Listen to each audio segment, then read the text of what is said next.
And frankly, what we have now is the Wild Wild West. The City Council approves the creation of an unarmed civilian police force. Tonight, the role they'll play in enforcing the law in the French Quarter. The price to take the Algiers ferry has gone up, but the number of people riding it is down. Tonight, how it's impacting businesses on both sides of the river. 3, 2, 1. And 30 years later, a permanent reminder of the World's Fair in New Orleans is unveiled. Live from the French Quarter, this is Eyewitness News at 10. Well, almost 30 years to the day since it closed, there's now a new permanent reminder of the 1984 World's Fair.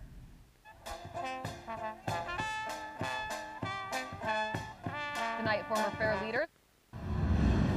I salute you, the World's Fair warriors. I congratulate you on your accomplishments. It was an honor to work with you, and I do know and will always feel that the greatest impact of the World's Fair is you. Well, tonight, former fair leaders and city officials helped unveil a plaque commemorating the fair, which is not far from the site of the event along the New Orleans riverfront. And though the fair was not a financial success, its former CEO returned to the city to thank the people behind it for pulling off a fun and memorable event. Now, that plaque was made possible by donors.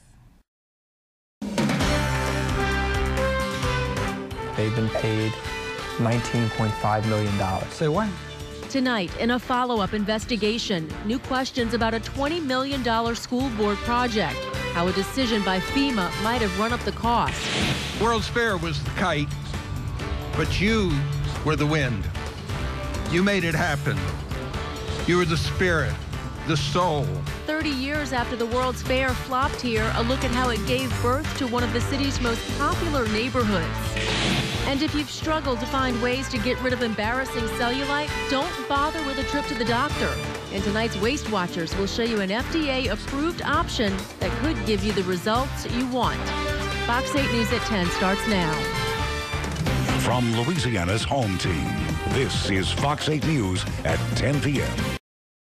The 1984 World's Fair closed 30 years ago this month, but its impact on the city lives on. Yeah, the fair was actually considered a flop at the time, but as Scott Satchfield shows us, its legacy lives on in what's now considered one of the city's most popular neighborhoods.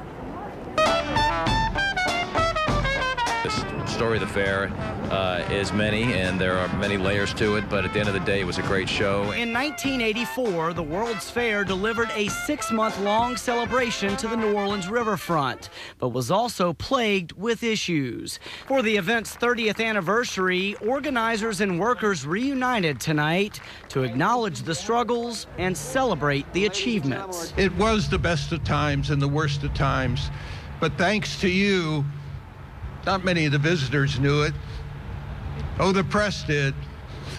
But the people that came, they had a ball. There were attendance problems and even bankruptcy, but the World's Fair is widely credited for the rebirth of a now thriving section of town. It initiated the development and the rehabilitation of the warehouse district, at the time home to little more than empty streets and abandoned warehouses. A forgotten and bleak part of town, some say. Now, though, 30 years later, the warehouse district is home to world-class restaurants, galleries, and museums, and a growing residential community. Mark Romig, who heads up the city's tourism marketing office, once served as director of protocol for the World's Fair. I think the fair caused the development of this area in a much faster pace than would have happened if the fair had not occurred here. So this was the impetus to make what we have happening now in the warehouse district reality. Infrastructure, housing, the hotels, the retail. It's the World's Fair that did it. Romig also points to the hand it played in building the convention center, which brings in $1 billion a year in business. This weekend, it's home to 17,000 realtors from across the country. I just got in late last night, but we did a lot of things today, sightseeing and stuff. What a blast. And that's how those who made the World's Fair happen like to describe that influential event. Fun. I mean, it could have been better.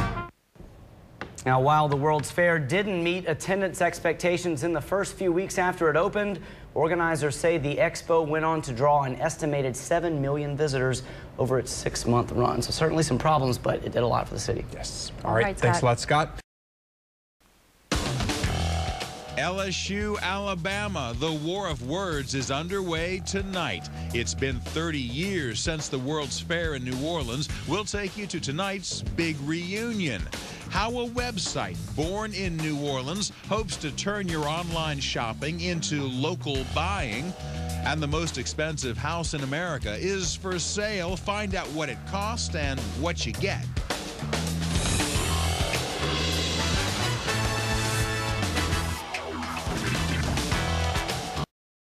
On paper, the World's Fair in New Orleans may have been a bust, but don't tell that to the New Orleanians who loved every minute of it. Tonight, they gathered for a reunion marking the 30th anniversary. Our Darian Trotter was there for the celebration. It's a celebration that's been a long time coming. The 30th anniversary of the 1984 World's Fair, the catalyst for revitalizing the warehouse district. It jump-started the New Orleans convention and tourism industry and started development along the Mississippi riverfront. It caused us to rethink how we were going to live as a city in this area, and because of the World's Fair, it brought in the infrastructure necessary to have the hotels and the condominiums and the restaurants and the retail. It was a 6-month spectacular that thrust New Orleans into the spotlight as a world-class destination.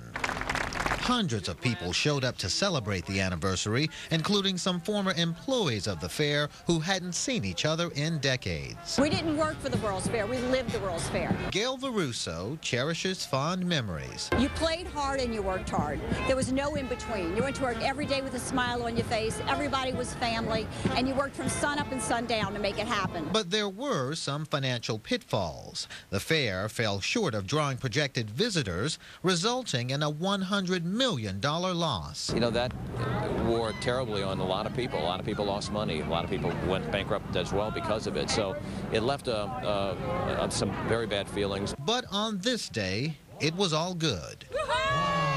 A large bronze commemorative plaque was unveiled at the corner of Julia Street and Convention Center Boulevard, the heart of the World Fair site.